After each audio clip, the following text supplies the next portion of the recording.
It is awesome to be here with you, William. And I guess as we finish off uh, these little Johns, yeah, this Yep, is Little pretty John. short. This is like 13, 14 verses. And then we go into another letter, which is again just one chapter, which is Jude. Hey Jude. Hey, Jude. Hey Jude. And then we get into Revelation, which should be fun. That's gonna be it. That's gonna be a hoot. So, Yeah. I just wanted to, before we start, just mention I had seen a couple of weeks ago one of the comments to a video from a previous show. Someone complained that I repeat myself. Like Rabbi Skobac keeps on saying the same thing. Now the person was right. I end up repeating myself, but I have to explain. I didn't want to get into a whole, I didn't want to answer the person. But the reality is that I'm not, these are not my, theories of the world and theories of beauty and truth. I mean, I'm trying to basically react to the text of the Greek scriptures, of the Christian Bible. And the reality is that, it's like when you have kids fighting at home, and the parents come in and get real upset with Johnny and Johnny, but he started. So the truth is that these texts themselves are deadly repetitive. I mean, basically, on a certain level, they really say the same thing over and over and over and over and over again. And it does get repetitive and in some ways quite boring. I mean, basically what you see in many of these letters and epistles, are warnings against the evil false teachers over and over and over and over again. And, again, building up people's faith, and you have to believe, and Jesus died for you, and you have to believe, and Jesus died for you. And it really, in some way, the message is very repetitive. And I've been told, I haven't gone to many church services, but I've been told that, in a sense, it's always the same sermon. Jesus died for your sins. You have to believe. You have to confess that you're a sinner. I mean, it's like over and over and over and over again. I think that if a rabbi gave sermons like that in a synagogue, they would be out in 5 weeks. So, I mean, much of what I'm going to say, I've said before because it's come up before a million times. So I think that it'll get a little bit more wild and crazy when we hit the book of Revelation, because there, it's a really, really strange and bizarre kind of text, as opposed to these, as I've been pointing out, these are basically letters that are written to people or to communities, and the letters have basically an agenda, which is to encourage believers or to correct mistakes. But they have a very sort of focused and limited kind of agenda. And so as literature, as far as I'm concerned, I find it as literature deadly boring, which will change when we get to Revelation. In any event, let's go through our, it's like Okay. the fellow comes home, what?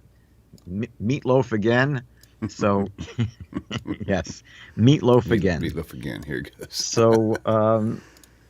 So the third John begins by saying this is being written by the elder to my dear friend Gaius, whom I love in the truth.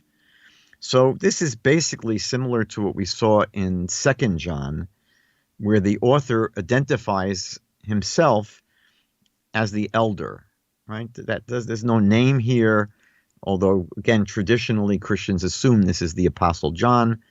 But the author here identifies himself as the elder and tells us that this is a personal letter. This is not Rabbi Skobac's jaundiced, cynical point of view. It just says it straight out. This is a letter from the elder to his dear friend Gaius. Now, who is this Gaius that he loves in the truth? So John MacArthur, in his commentary, explains that Gaius was a very common Roman name. So it was someone that had, like saying you're writing a letter to someone named John or Bob. So that's basically who this Gaius is. It's apparently some Roman Gentile that is apparently has been a disciple, a student of the author here. David Stern, I think, he sometimes, he obviously is trying to always show how Jewish the Christian Bible is. And so sometimes he's correct. Sometimes he points out things that are Jewish. Sometimes I think because he has this agenda, he reads into things that really may not be the case. So here David Stern suggests that this Gaius was probably, he says, a Messianic Jew. Now, what is his evidence? What's the reason for saying it? So in verse 7, the author says it was for the sake of the name. It was for the sake of the name, which David Stern says would be in Hebrew, Hashem. So because the author is referring to the Almighty as Hashem, David Stern says this is the kind of nomenclature, the kind of terminology that would be familiar to Jewish people back then, not to Gentiles. I'm not sure this is so compelling. But anyway, this is the question of who Gaius is. It's not really clear. But what is clear is that this is a personal, private communication, that this was not written as a prophecy from God to the entire Christian world or the entire world. The writer here is telling us exactly who it's writing it and who it's written for. And again, you see this in verse 2, right? Where it begins as a personal letter. Dear friend, I pray that you may enjoy good health and that all may go well with you, even as your soul is getting along well. I mean, I refuse to believe that anyone seriously thinks that this is anything more than simply a personal communication, a personal private letter. Now, that begs the question, so why in the world is it included in the canon of the Christian Bible? That I don't know. It could be, I don't want to sound disrespectful, but it could be that this is similar to what happens with young people when they have to pad their resume. I remember when I was first starting to try and apply for jobs, I had no experience doing anything. So you had to come up with stuff that was sort of meaningless. And so it could be that when they were putting together the Christian canon, there weren't that many real letters that were written, with the view that they were written, by the writer claiming to have received it as a divine communication. So they found letters that were around, and I think they just stuck them in. They added it to the mix. I don't know if that's true. There's something about many of these letters that I simply wonder why in the world they were put into the Christian Bible. Obviously, the message is not inconsistent with the rest of the Christian Bible, but the style of writing is. The style of writing is a private letter, a personal letter, with no even claim or hint that it's anything more than just a private letter. So I just can't answer this question. On the basis of what? On the basis of what did the church look at this letter and say, this belongs in their Bible? I don't know. I can't answer that question. So in verse 3, again, you have further evidence. This is a private letter, private communication because the writer says, it gave me great joy to have some brothers come and tell about your faithfulness to the truth and how you continue to walk in the truth. So again, it's just very, very, I mean, I don't want to beat this dead horse more than I have to, but it's just every word here, every line is telling you this is not scripture. This is a private, personal letter that was written from the whoever the author of is to this fellow named Gaius. And he refers to Gaius in verse 4 as basically his spiritual child. He says, I have no greater joy than to hear that my children are walking in the truth. Right? And he's including Gaius as one of his children, obviously a spiritual child, disciple. And in verses 5 to 6, he praises Gaius for his chesed, for his loving kindness, for his hospitality. And this, again, is meant very clearly as a contrast to what was going on in 2 John, where the author speaks about inappropriate hospitality. There in 2 John, he criticized people for opening their homes and offering hospitality to what he felt were dangerous false teachers and insincere Christians. So here, the contrast is to this Gaius, who's indeed a good guy because he offered appropriate hospitality, which was a reflection of his kindness and his love and his concern. So, that's, again, what the recipient of this letter is being told. He says, the writer says, dear friend, you are faithful in what you're doing for the brothers, even though they are strangers to you. You mean that you don't know them, but you still are kind to them. They have told the church about your love, that you will do well to send them on their way in a manner worthy of God. So you're a good guy, and I've heard all about you. In verse 7, so we find out that this Gaius hosted these itinerant preachers or itinerant teachers. We call them today traveling missionaries. And these are itinerant teachers that would go around preaching, and they wouldn't accept support from non-believers. Now, I don't know why non-believers would have sent them donations anyway. Sort of, well, obviously, they're not going to. It's not saying much to say that they wouldn't accept support from non-believers, because it's hard to imagine that people who were non-believers would be interested in supporting what they were doing. Why in the world would non-believers support these missionaries? And this is where David Stern feels that you're seeing here a letter to a Messianic Jew, a Jewish believer in Jesus, because the writer says it was for the sake of the name that they went out receiving no help from the pagans, meaning that they went out, these itinerant preachers, and they were going all over the place to preach the gospel, and they wouldn't accept support from non-believers. And in verse 8, what's interesting is, I'll just read it first and then I'll comment. He says, we ought therefore to show hospitality to such men so that we may work together for the truth. Another thing that we should notice about the author of these letters of John is that he has a predilection for the word truth.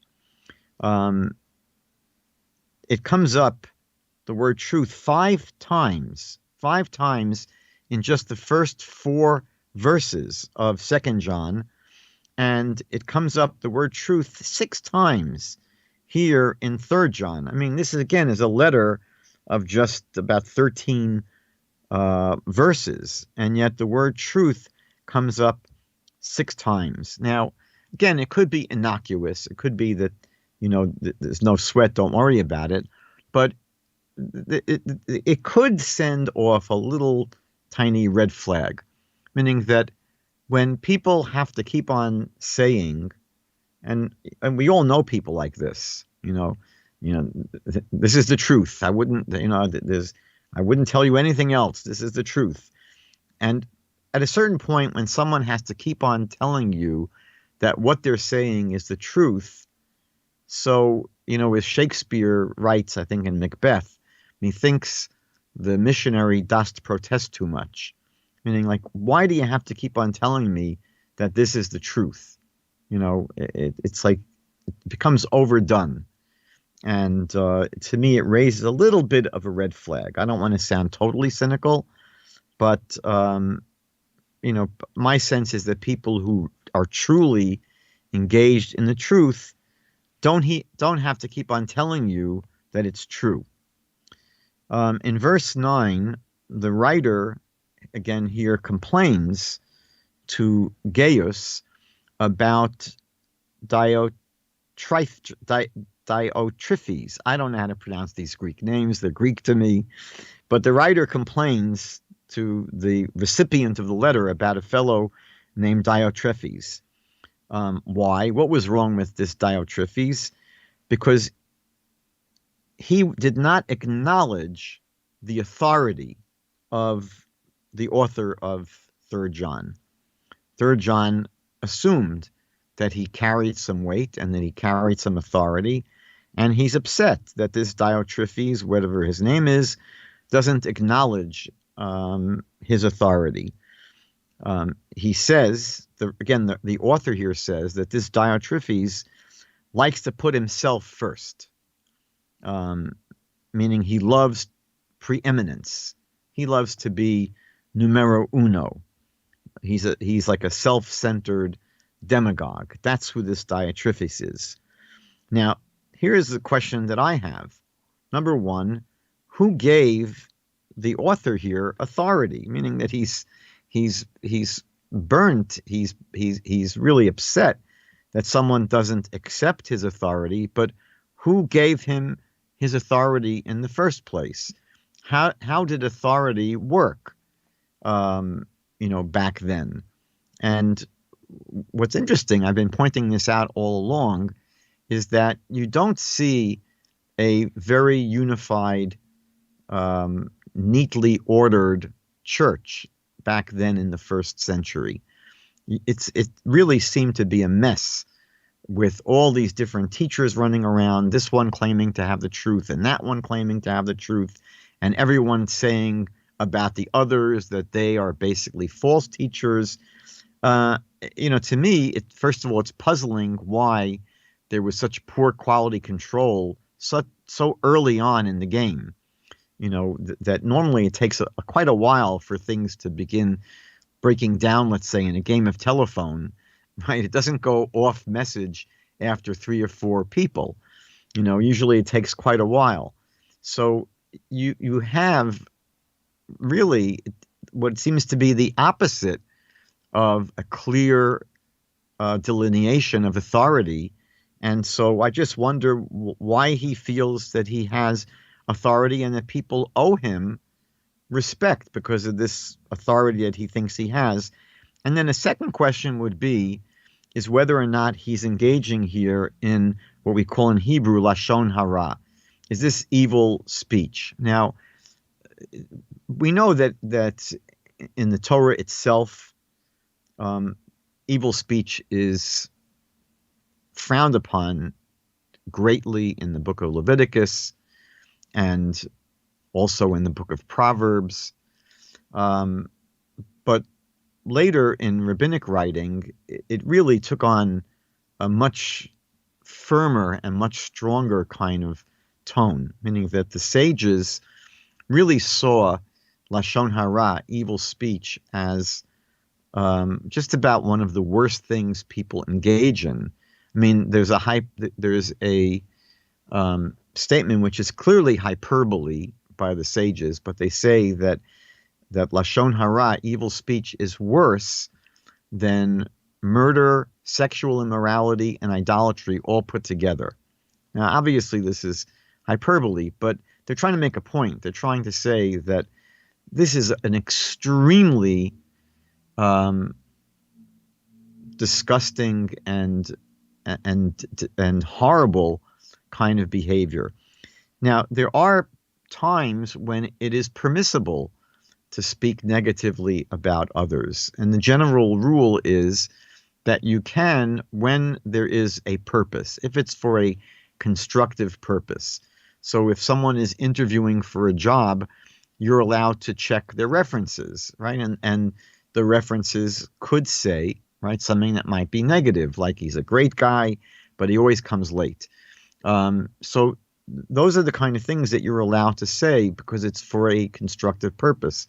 However, even when it's for a constructive purpose, there's a caveat, and the caveat is you cannot have any personal, I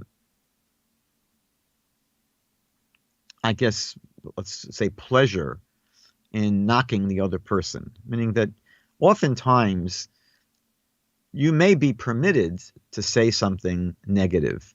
For example, if someone asks you for a recommendation regarding someone they want to date, so it might be someone they're asking about that you really don't think is appropriate. You want to steer them clear of this person, and on top of that, you don't really care for that person. So the problem is that when you give your report that this person, whatever, you can only say truth and facts. You can't just malign them and say they're a jerk. That's not permitted. So if they actually did something that was wrong, right? If, for example, that they desecrate the Sabbath, right? And someone that's a committed Jew is probably not going to want to marry someone who's a Sabbath desecrator. So you're allowed to report that, but not if you get your personal jollies putting this person down. Meaning that if you're going to give a negative report, it has to be pure. It has to be simply because you want to help steer someone away from something that might be harmful, and you have to report only the truth. You can't exaggerate. So my question here is whether or not the author is going sort of overboard against this Diotrephes, meaning that he's really engaging in sort of a character assassination rather than explaining exactly what's wrong with him. Meaning to say that he's self-centered, to say that he always likes to put himself first. Well, that's often a matter of perspective. And if it's a question of not accepting his authority, again, he has to demonstrate, there has to be some reason to assume that the author here has any authority. So in verse 10, what it seems to be is that this Diotrephes is someone that's in charge of a church. He's not just a guy, but he's someone that's in charge of a church community. And what the author here says is that he expels these itinerant teachers. He expels these missionaries. And obviously these itinerant preachers are people that the author of 3rd John, he likes them, right? First of all, he likes them, and therefore he's happy that Gaius welcomes them into his home and is nice to them. And he's upset with this Diotrephes who doesn't allow them in his church. Now, again, we don't know the facts here. It could be that these preachers are not preaching the truth. It could be that Diotrephes is someone who is more inclined, more likely to have the truth, so to speak, whatever that is. And that's exactly why he doesn't want these teachers in his church. Again, we don't know. It's like we only hear one side of the story here. And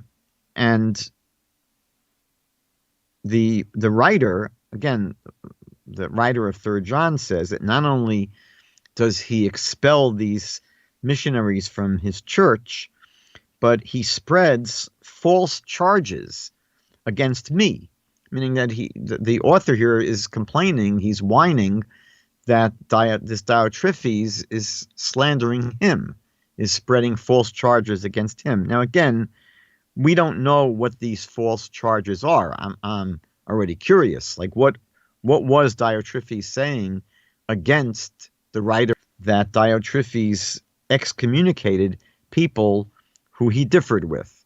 Now, again, that's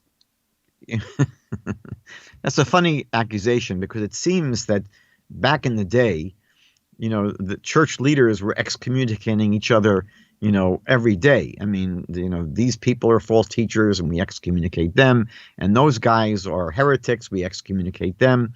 It sounds like there was a lot of excommunicating going on back then. And obviously the author of 3rd John is upset that this Diotrephes fellow, right, is someone who seems to be working at cross purposes to him. And then he goes back. It's interesting. As I said before, these writers are repetitive. So he goes back, the author here, and says that the one who does evil has not seen God. Now, apparently this is a dig at this Diotrephes, right? That since this Diotrephes, in the opinion of the author, routinely engages in evil, he is clearly not someone who has ever seen God. Now, first of all, what do we say about a line like this, right? That when you say the one who does evil has not seen God. So, first of all, we would say that it's not only the person who does evil that doesn't see God. No one sees God. There's nothing to see. God is not physical that you can see. So it could be, and this is quite likely, that he's not meaning here to say to see visually like you would see clouds in the sky. I think that sometimes we understand the word see in the sense of to understand or to know. So, for example, we'll say in English, "Oh, I see what you mean." Well, that means I understand what you're saying. So he could be saying that the one who does evil doesn't know God, right? And there we have no problem, we would agree.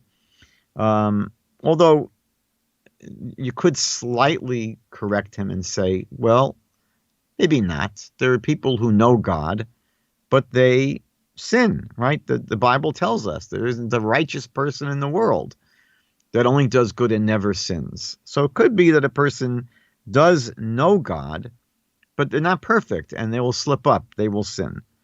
So the way some of the Christian commentaries understand this verse is that it's not referring to someone who occasionally, accidentally, or whatever does evil, sins.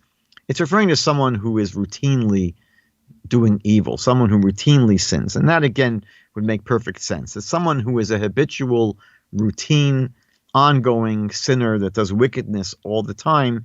This is probably not someone who knows God.